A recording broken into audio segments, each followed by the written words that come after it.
আমেরিকাকে একযোগে কোণঠাসা করল ইরান আর রাশিয়া। একদিকে মার্কিন ড্রোন হামলার প্রতিশোধ নিতে কুয়েত ও বাহরাইনের মার্কিন নেভাল বেসে ঝাঁকে ঝাঁকে ব্যালিস্টিক মিসাইল বর্ষণ করছে ইরানের সামরিক বাহিনী। আর অন্যদিকে বরফ শীতল আর্কটিক সাগরে পরমাণু চুল্লি নিয়ে গর্জে উঠেছে রাশিয়ার 28,000 টনি দানব অ্যাডমিরাল নাকিমভ এবং পানির নিচের স্টিলথ কিলার ইয়াসেন এম সাবমেরিন। আমেরিকার অহংকার চূর্ণ করতে রাশিয়ার জিরকন হাইপারসনিক মিসাইল আর ইরানের নিখুঁত কাউন্টার অ্যাটাক কিভাবে পুরো বিশ্বের পরাশক্তিদের সমীকরণ বদলে দিল, চলুন জেনে নেওয়া যাক আজকের এই ব্রেকিং রিপোর্টে। আশা করছি শেষ পর্যন্ত সঙ্গেই থাকবেন। বন্ধুরা, বর্তমান পরিস্থিতি গত ফেব্রুয়ারি শুরু হওয়া এই সংঘাতের শুরুর দিনগুলোর কথা আমাদের মনে করিয়ে দিচ্ছে, যা অত্যন্ত উদ্বেগজনক। ওই অঞ্চলের শহরগুলোতে আবারও বিমান হামলার সাইরেন বাজছে, মানুষের ফোনে সতর্ক বার্তা আসছে এবং হরমুজ প্রণালীতে হামলা ও পাল্টা হামলার ঘটনা ঘটছে। এক সপ্তাহেরও কম সময়ের মধ্যে কুয়েত এবং বাহরাইনে এটি দ্বিতীয়বারের মতো হামলার ঘটনা। মার্কিন সেন্ট্রাল কমান্ডের এক বিবৃতিতে বলা হয়েছে, শনিবার ভোরে ইরান কুয়েত ও বাহরাইনের দিকে 7টি ব্যালিস্টিক ক্ষেপণাস্ত্র নিক্ষেপ করে। তবে গত বুধবারের হামলার মতো এবার ক্ষতি হয়নি। এবারে সবকটি ক্ষেপণাস্ত্র সফলভাবে প্রতিহত করা হয়েছে। যদিও ইরানের ভিডিওগুলোতে দেখা গেছে মিসাইলগুলো নিখুঁতভাবে মার্কিন বেসগুলোতে আঘাত করে মারাত্মক ক্ষতি করেছে এবং আপনারা সামাজিক যোগাযোগ মাধ্যমে এই ভিডিওগুলো ছড়িয়ে পড়েছে, দেখতে পারবেন। আর বরাবরের মতো সেন্টাকম তাদের ক্ষয়ক্ষতি খবর মিথ্যা বলছে।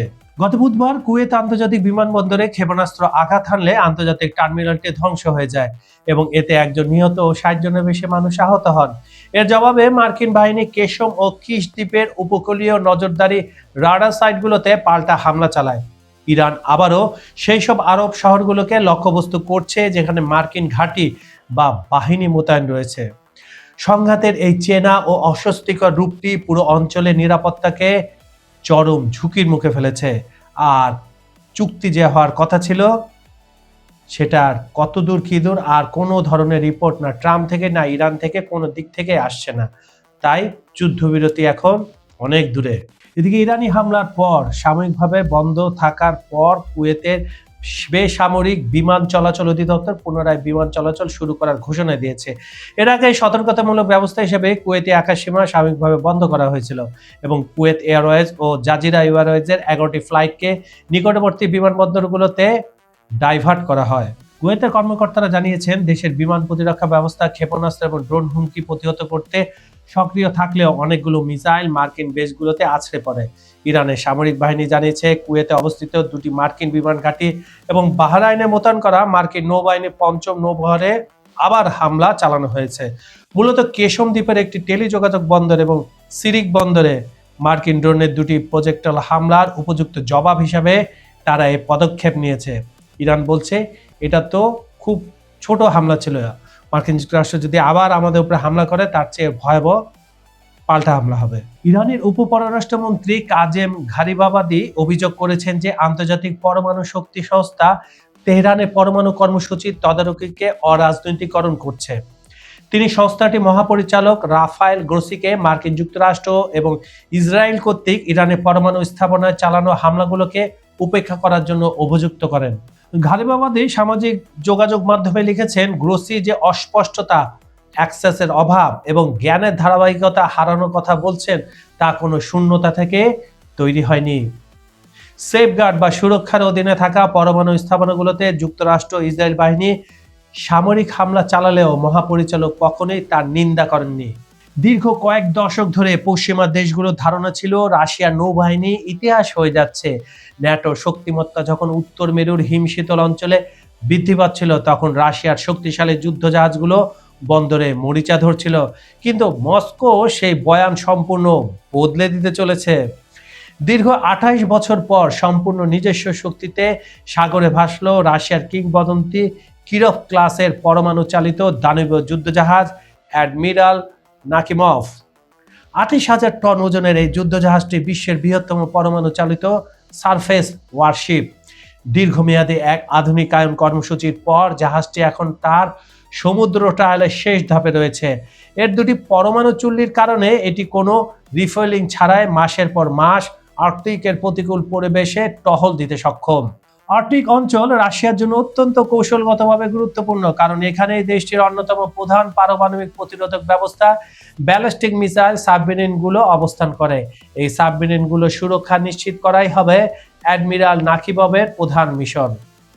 এই যুদ্ধ জাহাজটিতে রাশিয়ার বিখ্যাত S-400 বিমান প্রতিরক্ষা ব্যবস্থার উপর ভিত্তি করে তৈরি 96টি দূরপাল্লা surface to air missile SM যুক্ত করা হয়েছে, যা শত্রু বিমান, ড্রোন এবং মিসাইলের বিরুদ্ধে একটি অব্যাহত প্রতিরক্ষা বলয় তৈরি করবে। পাশাপাশি এটি submarine, satellite, maritime patrol aircraft এবং MiG-31BM ইন্টারসেপ্টরের সাথে যুক্ত হয়ে পুরো আর্কটিক অঞ্চলের একটি রিয়েল টাইম যুদ্ধকালীন চিত্র তৈরি করবে।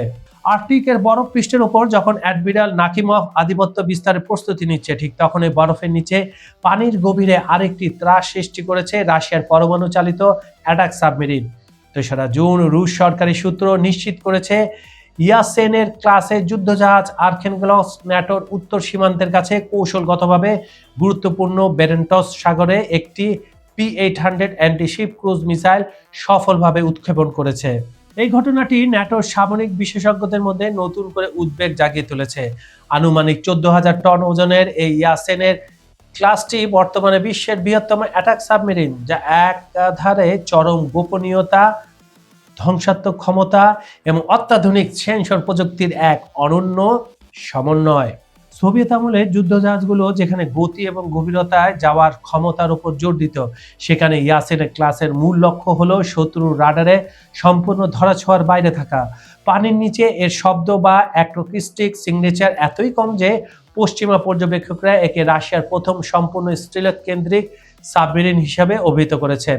এর রাফট মাউন্টেন যন্ত্রপাতি, উন্নত প্রপেলার এবং বিশেষ শব্দশোষক কোটিং একে ন্যাটোর অ্যান্টি সাবমেরিন বাহিনীর জন্য এক দুঃস্বপ্নে পরিণত করেছে। এর ভেতরে একটি বিশাল গোলাকার সোনার অ্যারো বসানো হয়েছে। এই সোনার সিস্টেমটি এতই বড় যে এর জায়গা করতে গিয়ে সাবমেরিনের টর্পেডো টিউবগুলোকে পেছনের দিকে ঘুরিয়ে নিতে হয়েছে বা সরিয়ে নিতে হয়েছে, যে কোনো একটা করা হয়েছে। শীতল যুদ্ধের সময় মার্কিন ক্যারিয়ার স্ট্রাইক গ্রুপগুলোকে ধ্বংস করার উদ্দেশ্য নিয়ে এই সাবমেরিনের নকশার সূত্রপাত হয়েছিল। পূর্ববর্তী সোভিয়েত সাবমেরিনগুলোকে যেখানে কেবল একটি নির্দিষ্ট কাজের জন্য তৈরি হতো, ইয়াসেন M সেখানে একটি হাইব্রিড প্ল্যাটফর্ম। এটি আকুলা ক্লাসের মতো সাবমেরিন শিকার করতে পারে, আবার অস্কার 2 ক্লাসের মতো দূরপাল্লা ক্রুজ মিসাইল হামলাও চালাতে পারে।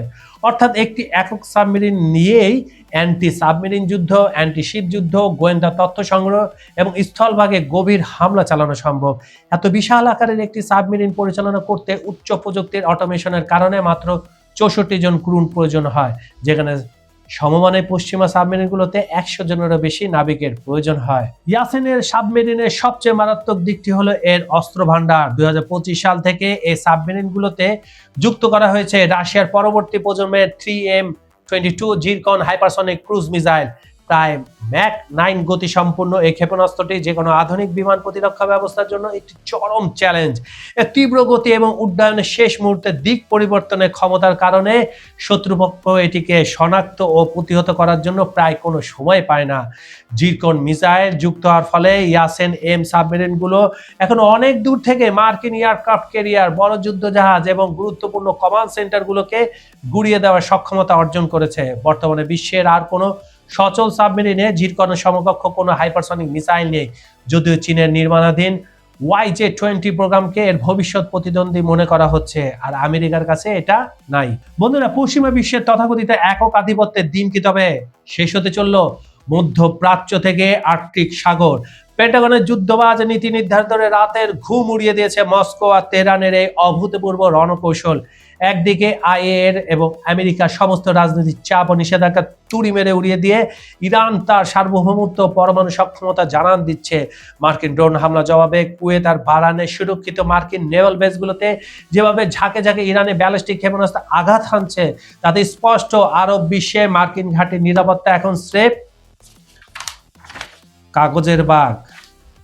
অন্যদিকে উত্তর মেরু হিমশীতল জলরাশিতে পুতিনের এই নতুন চাল পুরো ন্যাটোর বুকে কাঁপন ধরিয়ে দিয়েছে। যে অ্যাডমিরাল নাকিবভকে পশ্চিমা মিডিয়া মরিচা ধরা ইতিহাস বলে উপহাস করেছিল, সে 28,000 টনি পরমাণু দানব এখন S-400 এর অবৈধ দেয়াল নিয়ে আর্কটিকের আকাশে রাজত্ব করছে। আর পানির নিচে নিঃশব্দে ওত পেতে থাকা ইয়াসেন M সাবমেরিন থেকে যখন ম্যাক 9 গতির জিরকন হাইপারসনিক মিসাইল ধেয়ে আসবে, তখন মার্কিন নৌবাহিনীর কোনো এয়ারক্রাফট ক্যারিয়ার কিংবা আধুনিক বিমান প্রতিরক্ষা ব্যবস্থা তার ঠেকানোর সাধ্য নেই। সোজা কথায় ওয়াশিংটনকে একযোগে চেকমেট করছে পুতিন এবং খামেনির দেশ। একদিকে ইরানের নিখুঁত কাউন্টার অ্যাটাক, অন্যদিকে রাশিয়ার অপরাজয় হাইপারসনিক প্রযুক্তি। দুই পরাশক্তির এই যুগলবন্দি পুরো বিশ্বের সামরিক সমীকরণকে চিরতরে বদলে দিয়েছে। আমেরিকার দম্ভ চূর্ণ করে বিশ্বমঞ্চে এখন নতুন শক্তির জয় জয়কার। আন্তর্জাতিক রাজনীতির এমন সব হারহিম করা এবং ব্রেকিং খবরের ইনসাইড স্টোরি সবার আগে পেতে এখনই আমাদের চ্যানেলটি সাবস্ক্রাইব করুন এবং পাশে থাকা বেল আইকনটি বাজিয়ে দিন। আর হ্যাঁ, আমাদের চ্যানেলে বিজ্ঞাপন ও যে কোনো ধরনের প্রমোশনের জন্য ডেসক্রিপশন বক্সে দেওয়া নাম্বারে সরাসরি যোগাযোগ করতে পারেন। আজ এই পর্যন্তই। আমি কাজল হায়দার বিদায় নিচ্ছি। দেখা হবে পরবর্তী অনুষ্ঠানে বিশ্ব রাজনীতির নতুন কোনো হট ইস্যু নিয়ে। ততক্ষণ পর্যন্ত সবাই ভালো থাকুন, নিরাপদে থাকুন। আল্লাহ হাফেজ।